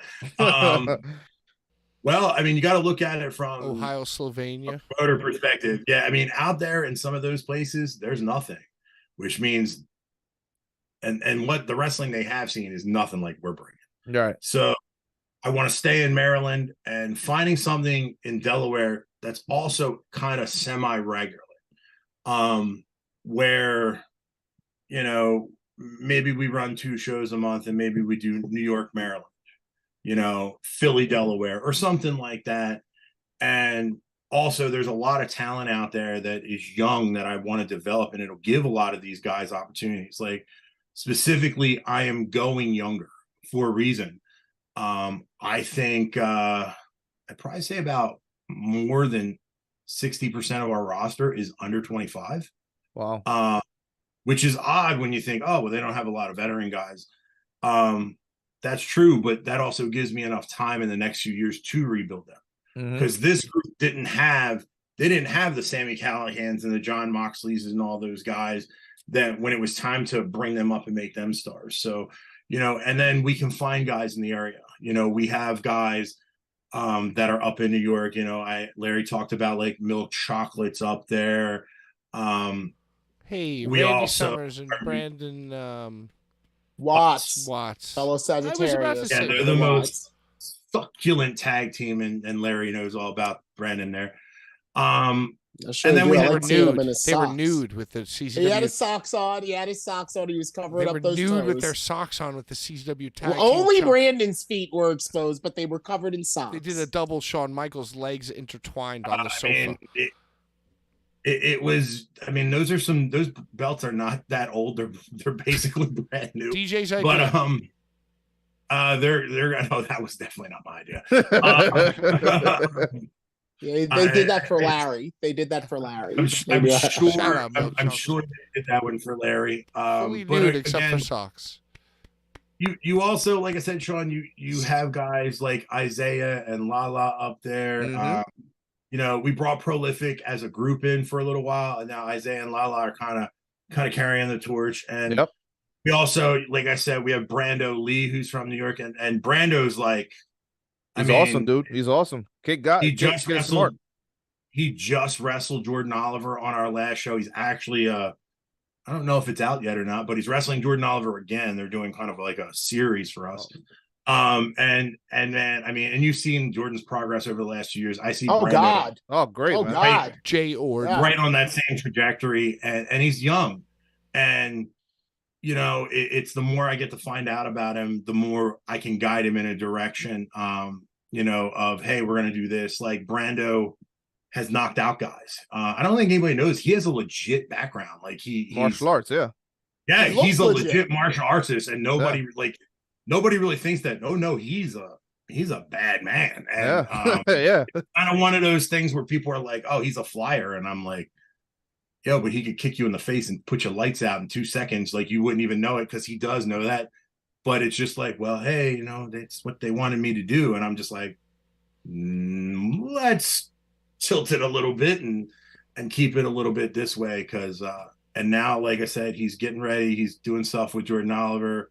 Kind of has a rivalry with Fred Yehai. I mean, Yehai is arguably one of the best in-ring wrestlers on the planet, and I mean, I can't wait to see what they're going to do. But like I said, you have a lot of these young guys, and Eclipse with guys like Griffin McCoy is just popping up everywhere. You know, we've built, you know, a pretty good tag division with CMD, who's also starting to pop up everywhere. You know, Post Game is easily the most loved tag team in Maryland, that's for sure. And these guys are all young, and sending them overseas is something that you know, we're going to continue to do pretty much on a quarterly-ish basis. We're going to send guys on these sabbaticals, and I'm going to get them, you know, work. They're going to train with WXW.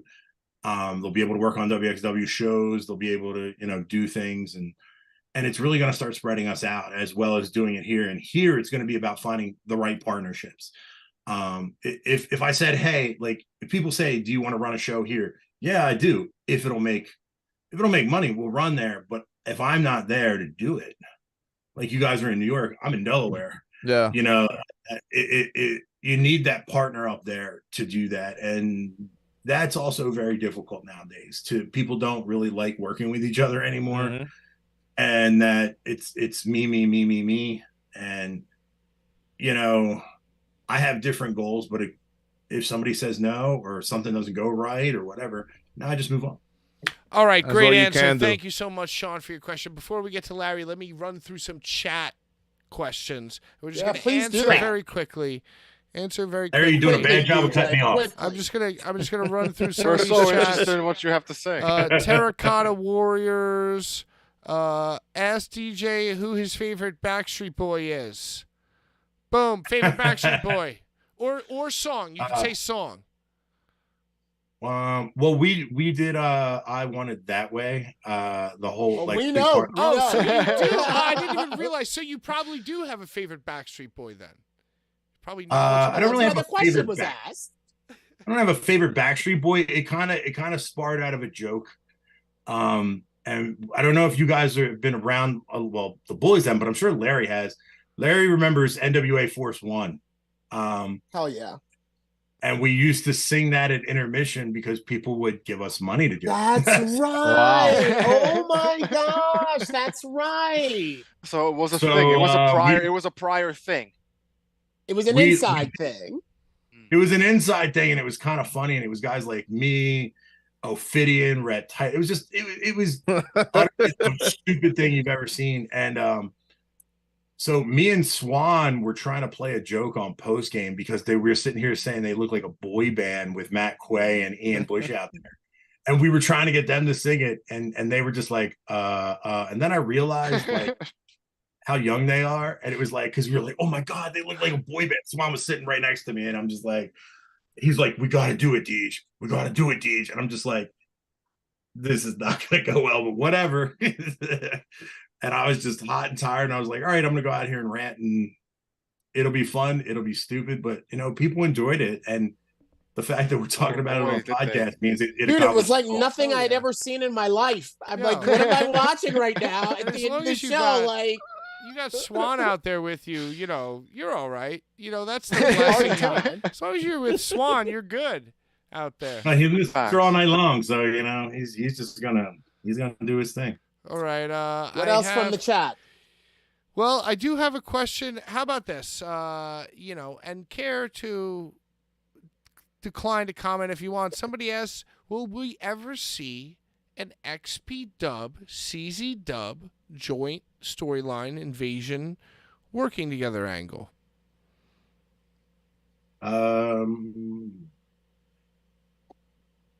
Not right now. I mean, that has not even been discussed. Okay. So I can Larry, take it away, baby. So it's not out of the bag. It's not out of the bag. It's just never been discussed. Hey, it's just never been discussed. Larry, I'm sorry. You know what? I knew I shouldn't have asked that question. Go ahead, Larry. The chat is interested. Yeah, chat's interested. Yeah, we want to give some life to our people that are watching and people that are participating in the chat. Well, Larry was the star of XPW TV. Okay, go ahead, Larry. I'm sorry.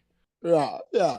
My question is, first of all, real quick, just want to say in regards to XPW, Rob Black is one of the only promoters in all of wrestling who acknowledges how diverse CZW is as a company.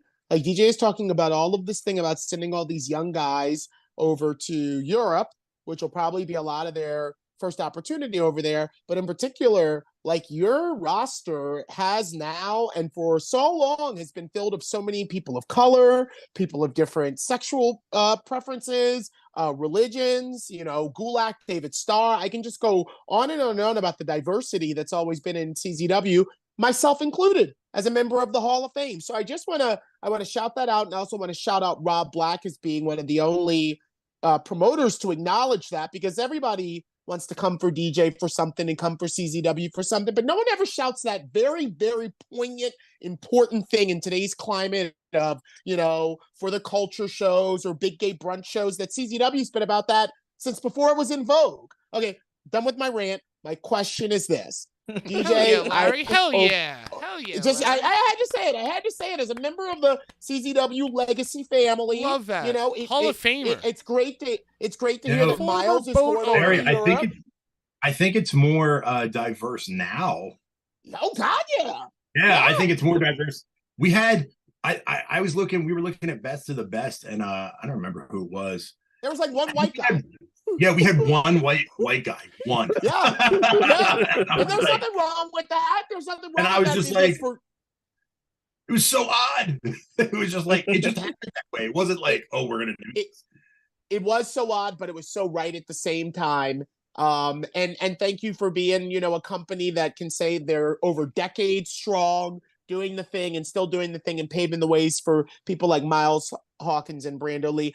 My question is this. Over the past, I'll say 3 years, since 2020 till now, has there been any moment in the deathmatch wrestling community in particular that really kind of like had you like, what am I looking at?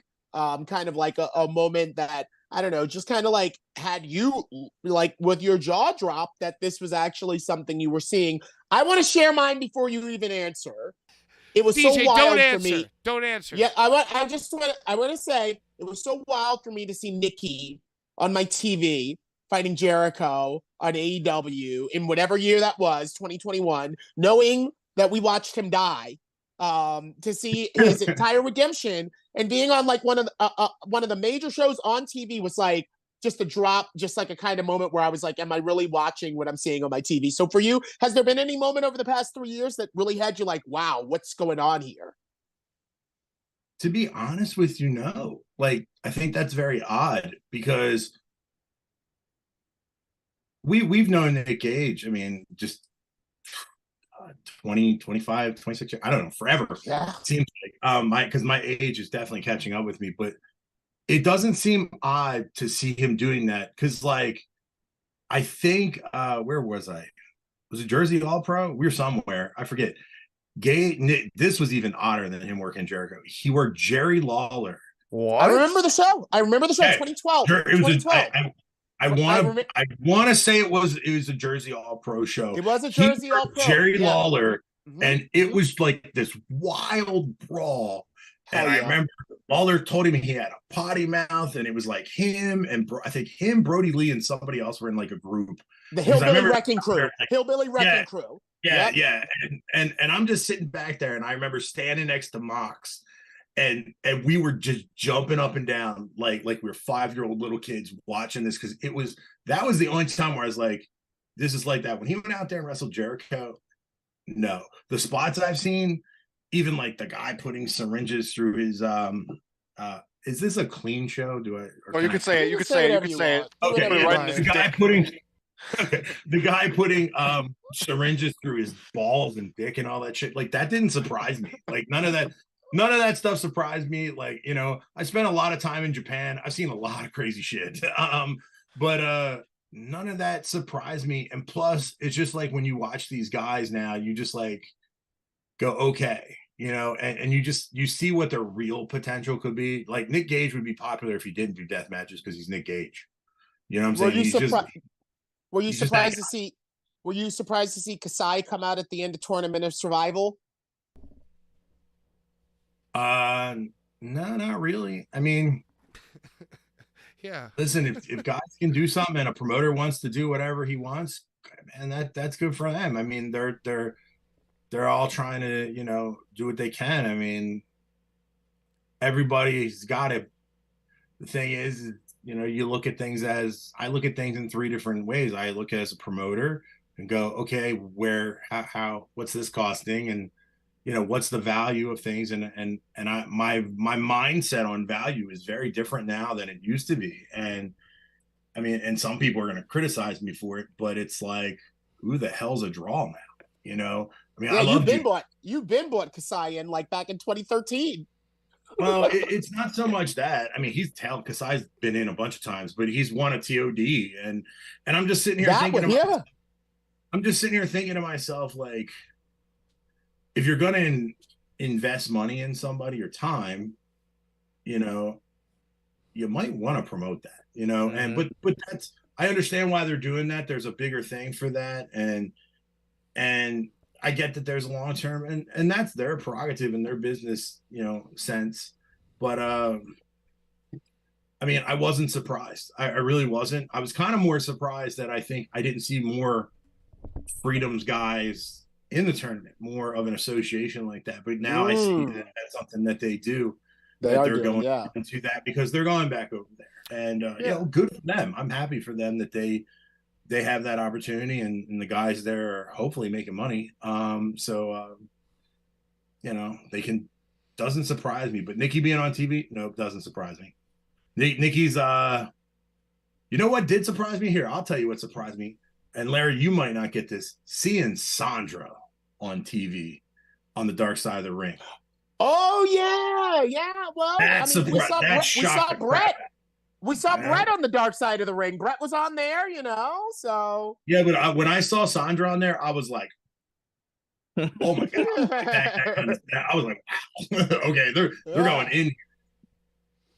Sandra being Nick Cage's longtime girlfriend that had a cameo on Dark Side of the Ring. Shout out to all those things. We're going lightning round now. DJ Hyde, thank you so much for joining us. Word, bro. You're a great guest, thanks, and always a very benevolent and good sport to all of the Blvd Bullies hijinks from all the way back in the day. All the way back, years he was a and Bullies years advocate. ago. Yes, always a good sport.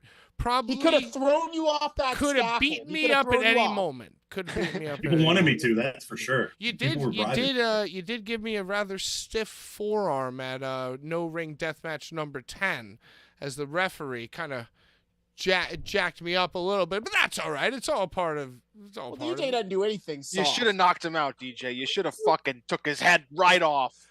All right, hey, we're gonna do just give me like one word answers. I have some like random. I want to ask you like regular wrestling questions. Like, who's your favorite wrestler? Who did you grow up loving?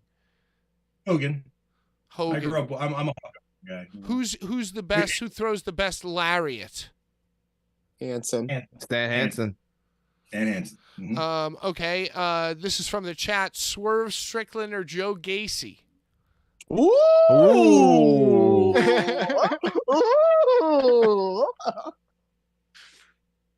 That's a tough one. I know. That's why we both alumni thriving in their own regard. Thriving, both alumni. Yeah. Who do I like better? Is that the question, or who do I think? Well, I would say if you were starting a promotion today, let's put it that way. If you were starting a promotion today, good, Pat. Good. If I was starting a promotion today, yeah, right now, CZW 2.0, 3.0, whatever. One wrestler start. You know what? The answer is he would. Only one. Only one. It's an either or. God damn it! Come on. Dude, that's hard. All right, just probably. I'd probably give the edge to Shane. All right, that's music. fair. There is no wrong answer. And you know what? Yeah, for what there's it's no worth, wrong answer. It's an opinion. For Lightning round. It's a lightning round. It's about to be his birthday anyway. For what it's worth, I agree with you. Yeah. Would you ever book Alex Nebiev? What you guys, Brian? What's this guy's name? Oh, the Russian, the crazy Russian. Sand, man. Any interest in that? Any interest in taking CZW and Michael Mastretta to Russia, having him fight Alex? Michael Mastretta. He wants to come here. I know he wants to come here bad. I've heard of him. I haven't seen him. All right, look it up. Look it up. What about Atticus Kogar? Alex Nabiv. It's like Nabiev. Yeah, we'll send you his Facebook page. Atticus Kogar. Any funny stories or future for him in Combat Zone? I threw my own. I'm definitely open to working with Atticus. He's only been around us a couple of times.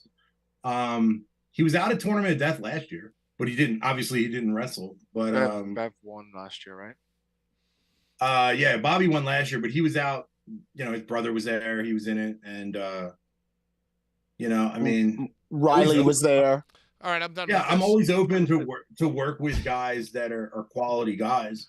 I think he's a good dude. What is your favorite tournament of death?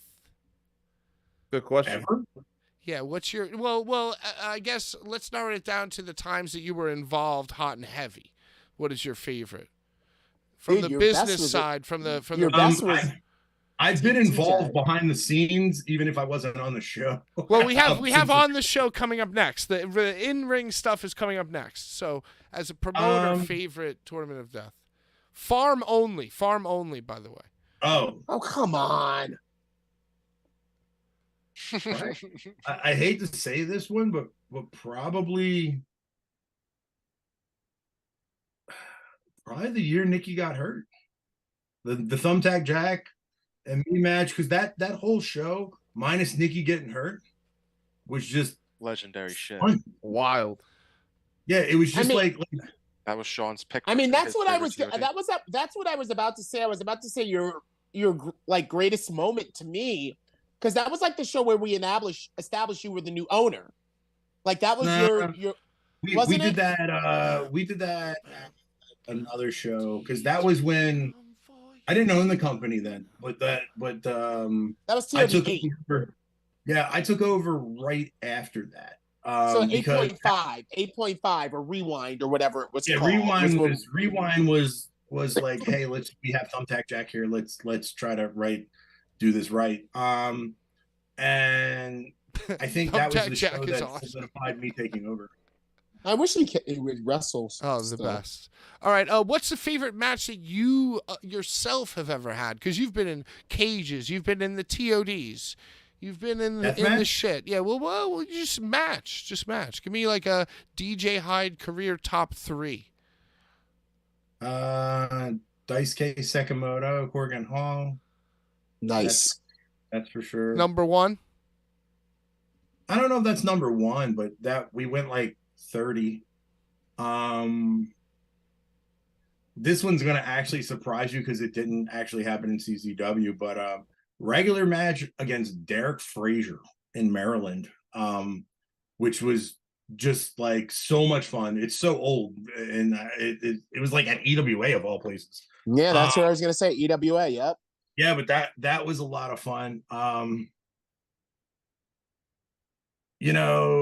CZW, I think things like are just moments. Putting over guys, like I could probably say the 2 guys that deserved it was Grant and Tremont.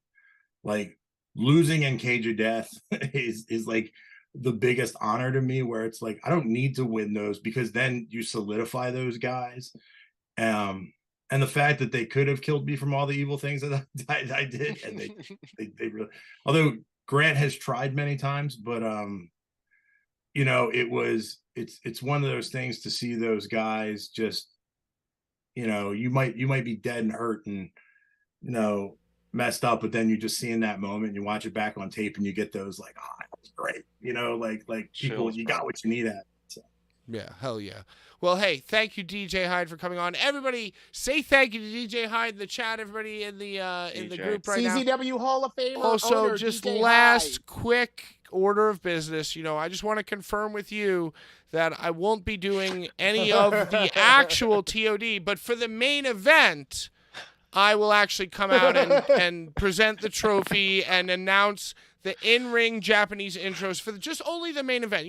Obviously, I just got an email, I think, that's exactly what that's saying. You had an email? Right? It's just the main event only, right? Like the normal ring announcer could do the whole show, and then the main event, I'll come out with the trophy and with Larry, and with the boys.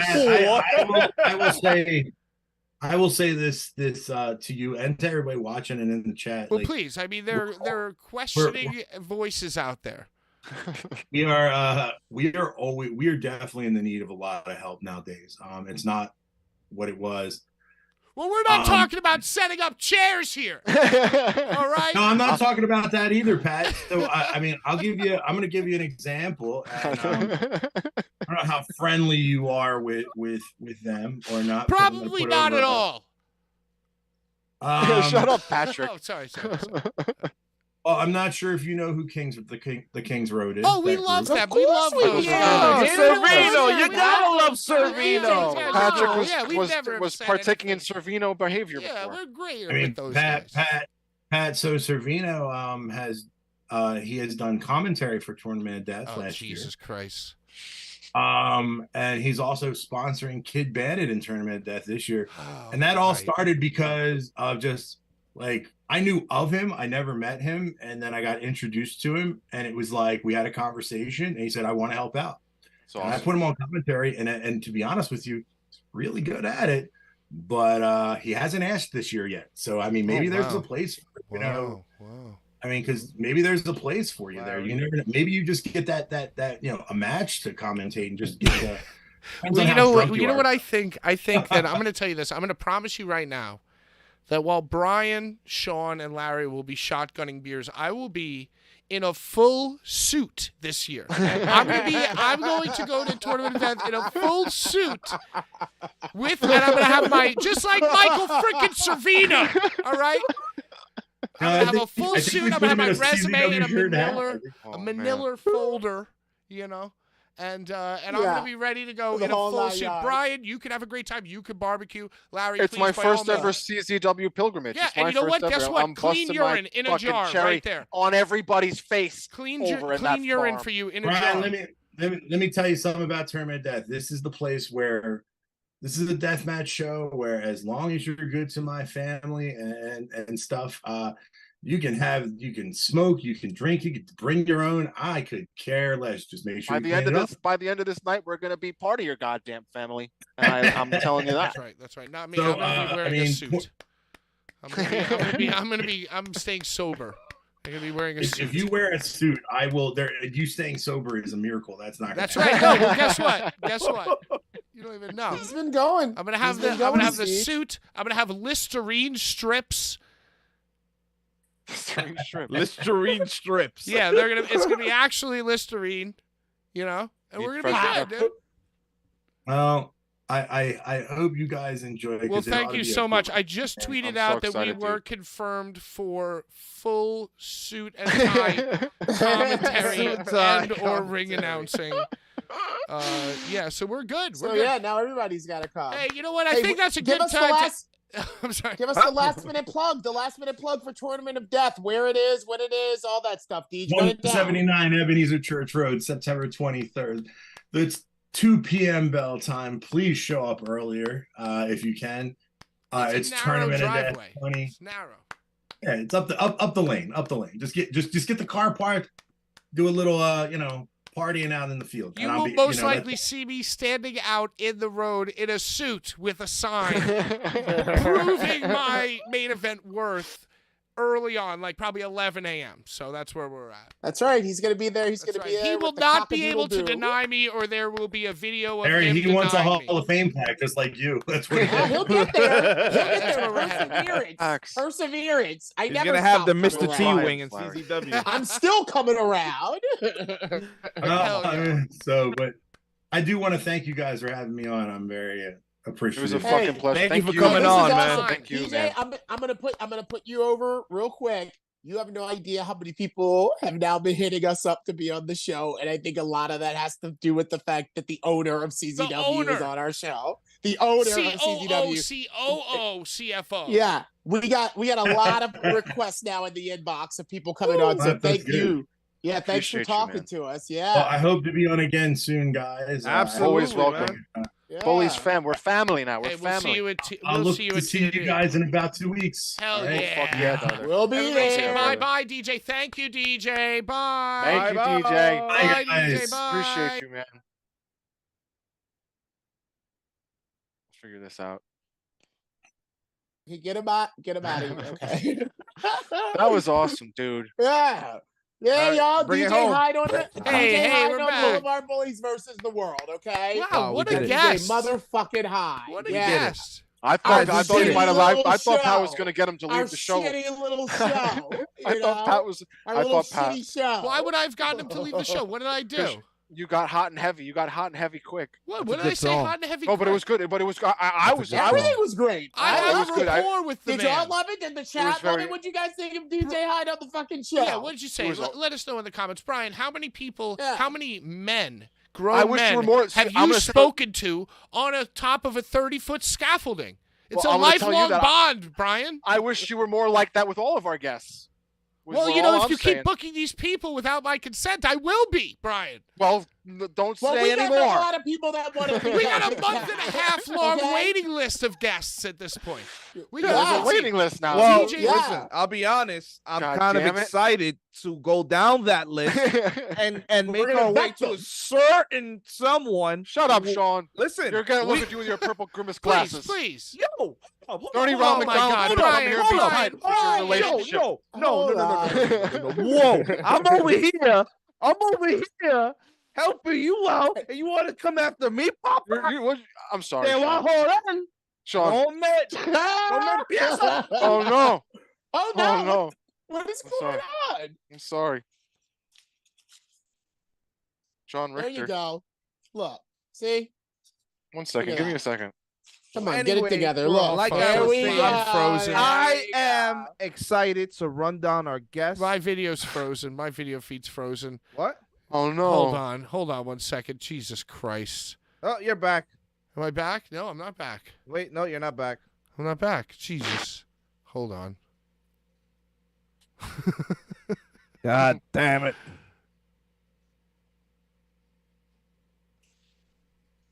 Are we good? Are we frozen or what's going No, on? What's yeah, going Can I'm they hear fucking us? frozen because of you got your guys' arguing and chicanery. Hold on 1 second. How? It's all your fault. It's all your fault.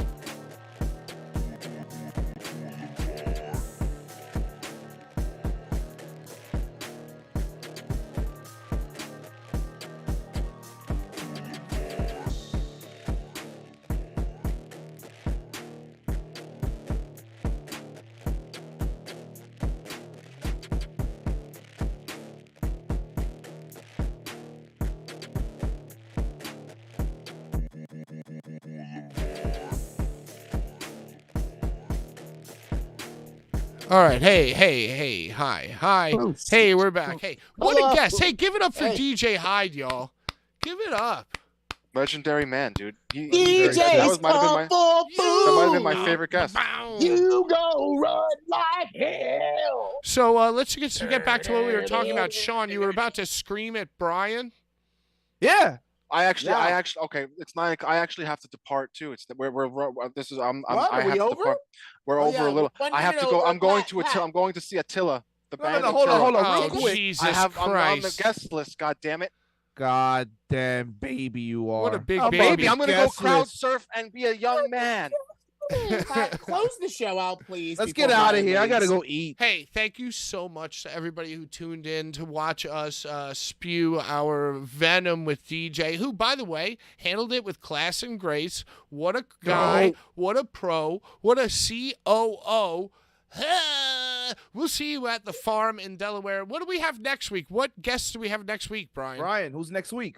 Shane Mercer, the Iron Beast. The Iron Beast. Shane Mercer, my brother. Mercer will Shane be on Mercer. next week, right around Brother of Larry. this same Bullies time and this same Bullies channel.